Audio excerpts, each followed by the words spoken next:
आपसे एक ही रिक्वेस्ट है, वीडियो को लाइक और चैनल को सब्सक्राइब जरूर करें, क्योंकि आपका लाइक और सब्सक्राइब हमारे लिए बहुत ही महत्वपूर्ण है। बस इतनी सी थी उसकी खूबसूरती की जमा पूंजी, मगर करमू जैसे मरियल से अधेड़ के सामने तो वह सचमुच अप्सरा ही दिखती थी। आगे चलकर सबने सरबती की सीरत भी देखी और उसकी सीरत सूरत से भी 4 कदम आगे निकली। अपनी मेहनत मजदूरी से उसने गृहस्थी ऐसी चमकाई कि इलाके के लोग अपनी अपनी बीवियों के सामने उसकी मिसाल पेश करने लगे।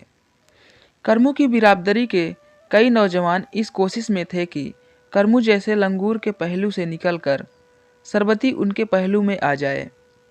दूसरी बिरादरियों में भी ऐसे दीवानों की कमी न थी। वे सरबती से शादी तो नहीं कर सकते थे, अलबत्ता उसे रखैल बनाने के लिए हजारों रुपए लुटाने को तैयार थे। धीरे धीरे समय गुजरता रहा और सरबती एक बच्चे की मां बन गई, लेकिन उसकी देह की बनावट और कसावट पर बच्चा जनने का रत्ती भर भी फर्क नहीं पड़ा। गांव के मंचलों में अभी भी उसे हासिल करने की पहले जैसे ही चाहत थी। तभी जैसे बिल्ली के भाग्य से छींका टूट पड़ा। करमू एक दिन काम की तलाश में शहर गया और सड़क पार करते हुए एक बस की चपेट में आ गया। बस के भारी भरकम पहियों ने उसकी कमजोर काया को चपाती की तरह बेल कर रख दिया। करमू के क्रियाक्रम के दौरान गांव के सारे मंचलों में सरबती की हमदर्दी हासिल करने की होड़ लगी रही।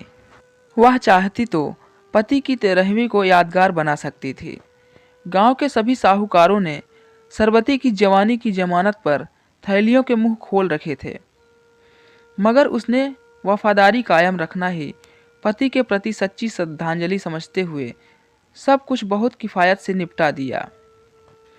सरबती की पहाड़ सी विधवा जिंदगी को देखते हुए गांव के बुजुर्गों ने किसी का हाथ थाम लेने की सलाह दी, मगर उसने किसी की भी बात पर कान न देते हुए कहा, मेरा मर्द चला गया तो क्या, वह बेटे का सहारा तो दे ही गया है। बेटे को पालने पोसने के बहाने ही जिंदगी कट जाएगी। वक्त का परिंदा फिर अपनी रफ्तार से उड़ चला। सरबती का बेटा गबरू अब गांव के प्राइमरी स्कूल में पढ़ने जाने लगा था और सरबती मंचलों से खुद को बचाते हुए उसके बेहतर भविष्य के लिए मेहनत मजदूरी करने में जुटी थी। उन्हीं दिनों उस इलाके में परिवार नियोजन के लिए नसबंदी कैंप लगा। टारगेट पूरा न हो सकने के चलते जिला प्रशासन ने ऑपरेशन कराने वाले को 1 एकड़ खेती बाड़ी लायक जमीन देने की पेशकश की। 1 एकड़ जमीन मिलने की बात सरबती के कानों में भी पड़ी। उसे गबरू का भविष्य संवारने का यह अच्छा मौका दिखा। ज़्यादा पूछताछ करती तो किससे करती, जिससे भी जरा सा बोल देती वही गले पड़ने लगता। जो बोलते देखता वह बदनाम करने की धमकी देता। इसलिए निश्चित दिन वह कैंप में ही जा पहुंची। सरबती का भोलापन देखकर कैंप के अफसर हंसे। कैंप इंचार्ज ने कहा, एक विधवा से देश की आबादी बढ़ने का खतरा कैसे हो सकता है। कैंप इंचार्ज का टका सा जवाब सुनकर गबरू के भविष्य को लेकर देखे गए सरबती के सारे सपने बिखर गए। बाहर जाने के लिए उसके पैर नहीं उठे तो वह सिर पकड़कर वहीं बैठ गई। तभी एक अधेड़ कैंप इंचार्ज के पास आकर बोला, सर, आपके लोग मेरा ऑपरेशन नहीं कर रहे हैं। क्यों? कहते हैं कि मैं अपात्र हूँ। क्या नाम है तुम्हारा? किस गांव में रहते हो? सर, मेरा नाम केदार है, मैं टमका खेड़ा गांव में रहता हूँ। कैंप इंचार्ज ने टेलीफोन पर एक नंबर मिलाया और उस अधेड़ के बारे में पूछताछ करने लगा। फिर उसने केदार से पूछा, क्या यह सच है कि तुम्हारी बीवी पिछले महीने मर चुकी है? हाँ सर। फिर तुम्हें ऑपरेशन की क्या ज़रूरत है? बेवकूफ़ समझते हो हमको? चलो भागो। केदार सिर झुकाकर वहाँ से चल पड़ा। सरबती भी उसके पीछे पीछे बाहर निकल आई। उसके करीब जाकर सरबती ने धीरे से पूछा, कितने बच्चे हैं तुम्हारे? 1 लड़का है। सोचा था 1 एकड़ खेत मिल गया तो उसकी ज़िंदगी ठीक ठाक गुजर जाएगी। मेरा भी एक लड़का है, मुझे भी मना कर दिया गया। ऐसा करो, तुम एक नई चादर ले आओ।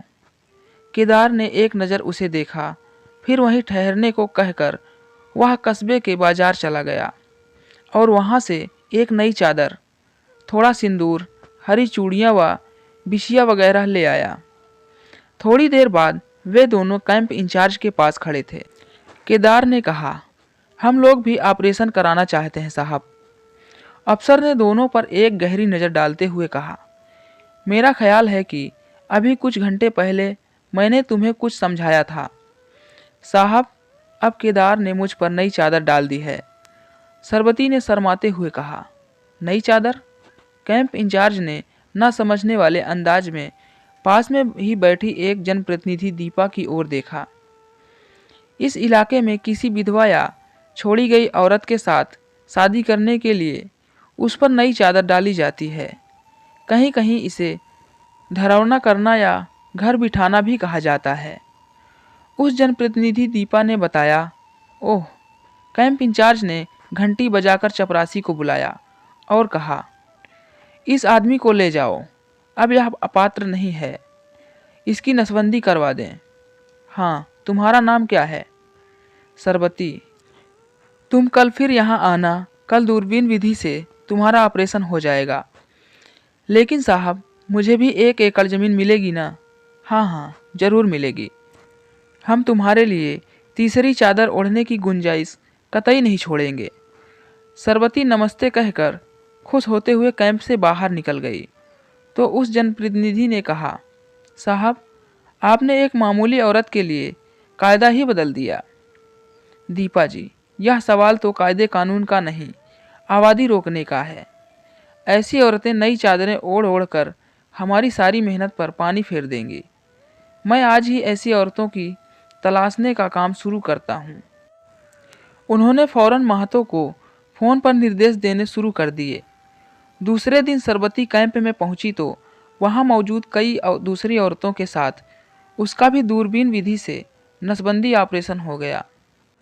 कैंप की एम्बुलेंस पर सवार होते समय उसे केदार मिला और बोला, सरबती, मेरे घर चलो, तुम्हें कुछ दिन देखभाल की ज़रूरत होगी। मेरी देखभाल के लिए गबरू है ना? मेरा भी तो फर्ज बनता है। अब तो हम लिखित में मियाँ बीवी हैं। लिखी हुई बातें तो दफ्तरों में पड़ी रहती हैं। तुम्हारा अगर यही रवैया रहा तो तुम 1 बीघा ज़मीन भी नहीं पाओगी। नुकसान तुम्हारा भी बराबर होगा। मैं तुम्हें ऐसे नहीं छोड़ने वाला। छोड़ने की बात तो पकड़ लेने के बाद की जाती है। सरबती का जवाब सुनकर केदार दांत पीस कर रह गया। कुछ साल बाद गबरू प्राइमरी जमात पास करके कस्बे में पढ़ने जाने लगा।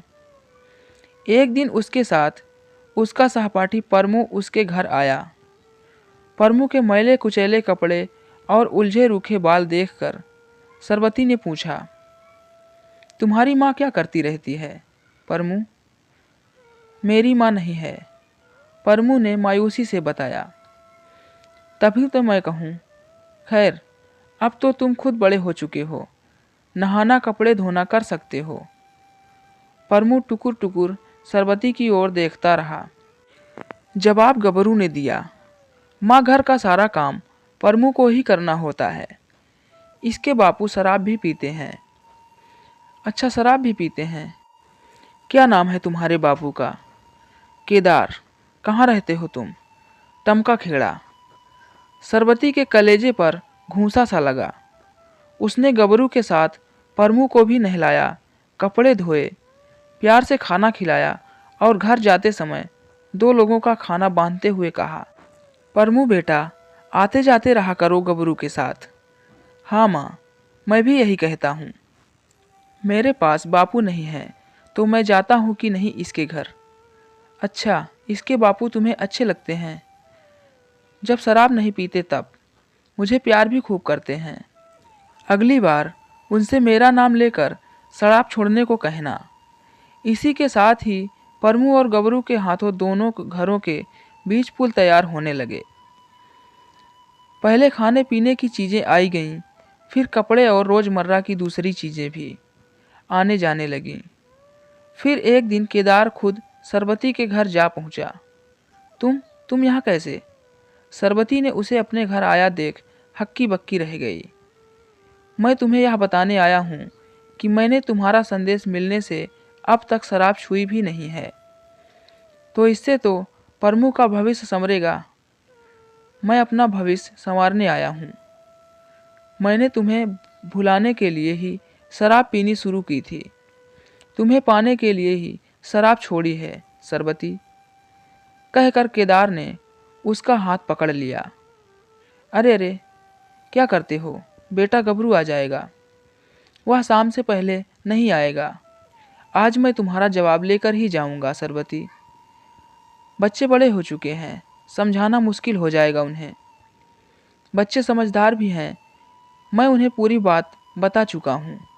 तुम बहुत चालाक हो, कमज़ोर रग पकड़ते हो।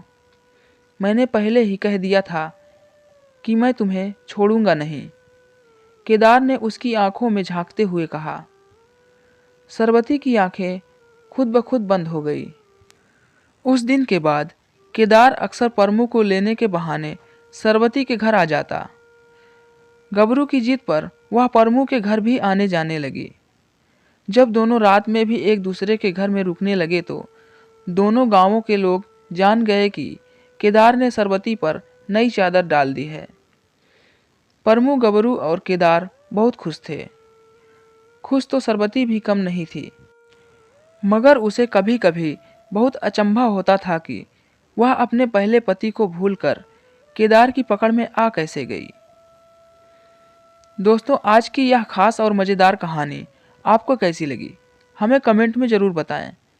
कहानी अच्छी लगी तो वीडियो को लाइक करें और चैनल पर नए हैं तो चैनल को सब्सक्राइब ज़रूर करें।